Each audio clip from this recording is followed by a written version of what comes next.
In this video, I'm going to talk about cellular respiration. The main goal of cellular respiration is to convert glucose into ATP energy with the help of the mitochondria, which is a membrane-bound organelle. Plants can make their own glucose.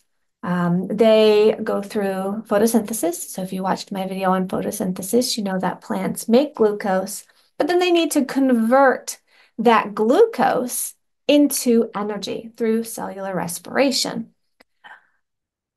Organisms such as us, like humans, they are not able to make their own energy. And so we need to consume food in order to get our glucose. Now, let's say we've gotten our glucose. What are the steps of aerobic respiration? Step 1.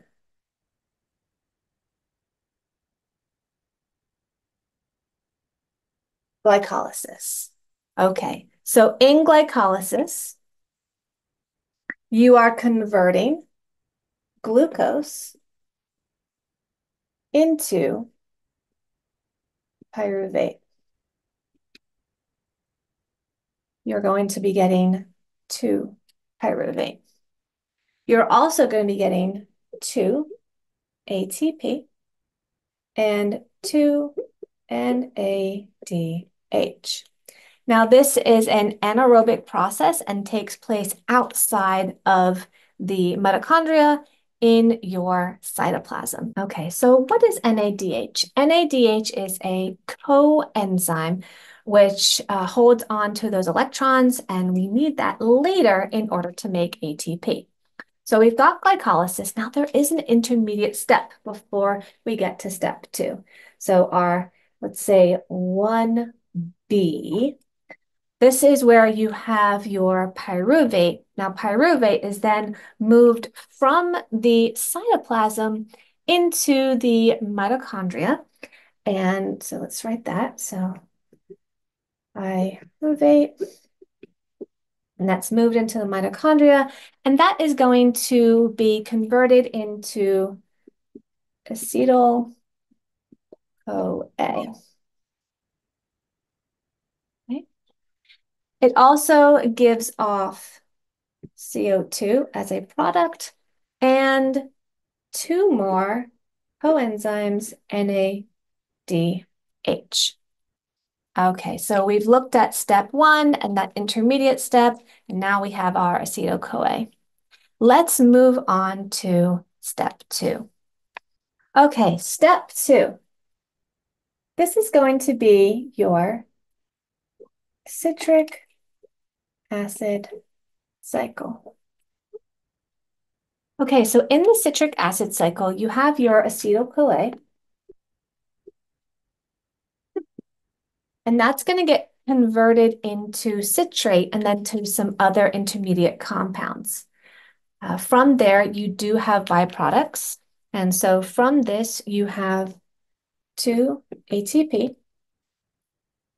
You have your 6 NADH. Again, remember, these are coenzymes that are holding on to those electrons. And you have 2 FAD+. Now, these are also coenzymes, and they can also hold on to electrons. Okay, so let's talk about step 3. Step 3 is oxidative phosphorylation, or a combination. It's also known as your electron transport chain and chemiosmosis. So we're going to put step 3 here. We're going to do your ETC for electron transport chain and chemiosmosis. All right. So with your step 3, this is a aerobic process. And I should have said for the last one, for step 2, that also required oxygen. So that was also considered a aerobic process. And this also takes place in the mitochondria, but it actually takes place within the membrane folds of your mitochondria. Okay, so we have our mitochondria. And I'm just going to talk very, very briefly about what's going to happen. This is a very complicated step, and would definitely require more reading if you are not familiar with your oxidative phosphorylation. And so in this step, electrons are transferred from NADH and FADH. So remember how those are holding on to those electrons, and they are transported to protein carriers in that membrane of the matrix and travel through this enzyme. The enzyme is called ATP synthase, which converts ADP to ATP, which adds just a phosphate onto that to create ATP. Oxygen is the final electron acceptor. And then with the addition of two hydrogens, that makes water. So remember, water is one of those products at the end of cellular respiration. Now, depending on the protons that are pumped across the membrane, you could end up with between 26 and 34 net ATP molecules. So 26 to 34 ATP. Now, for the total, right, of the whole process, you could have anywhere between 30 to 38 ATP per glucose molecule. Now remember, it's going to be different in different textbooks, and it has to do with the amount of hydrogens that are available to pump through to make, to convert ADP into ATP.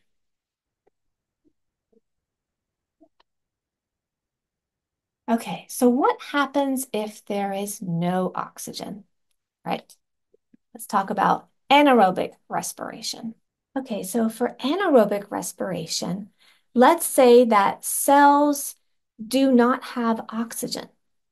This could be our muscle cells that are working super hard and have run out of oxygen, or this could be yeast. Okay, so let's take a look at method number 1.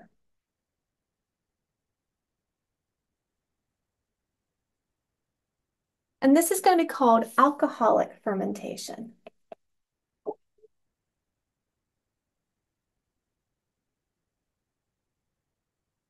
Now let's remember the products that we had from glycolysis. So we had our 2-NADH. Remember, those are your coenzymes. We had 2-pyruvate, and we had 2-ATP.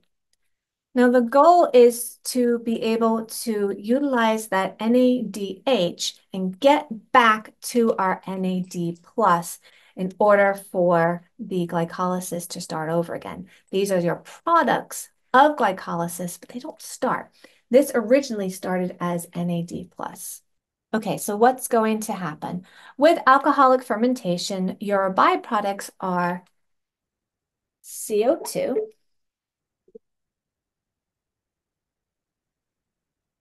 and ethanol.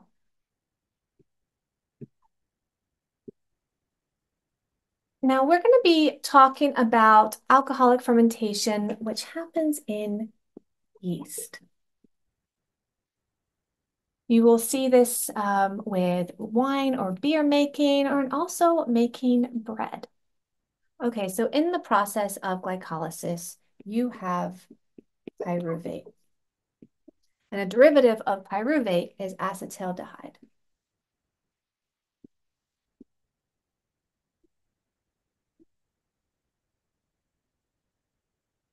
Now, acetaldehyde acts as an electron acceptor that oxidizes NADH to NAD, which allows glycolysis to start over again. In bread making, CO2 creates the holes and allows the bread to rise, and the alcohol, the ethanol that is produced, evaporates. And so you're not going to have that alcohol in your products. The second method is lactic acid fermentation. This is what happens when your muscles convert from aerobic respiration to anaerobic respiration. It might happen when you are working hard and your muscles are losing oxygen. Okay, so this starts with glycolysis. And remember that with glycolysis, you have 2 pyruvate, 2 ATP, and 2 NADH. Remember, NADH is your coenzyme holding on to those electrons. Start with pyruvate. And you are going to end with lactic acid. And so pyruvate is actually going to act as an electron acceptor, and it's going to convert NADH to NAD plus. And this allows glycolysis to start over again. Now, this process also is used by bacteria in the process of making yogurt. And the lactic acid that is produced is the sour taste that you taste when you eat yogurt. Okay, I hope this helps.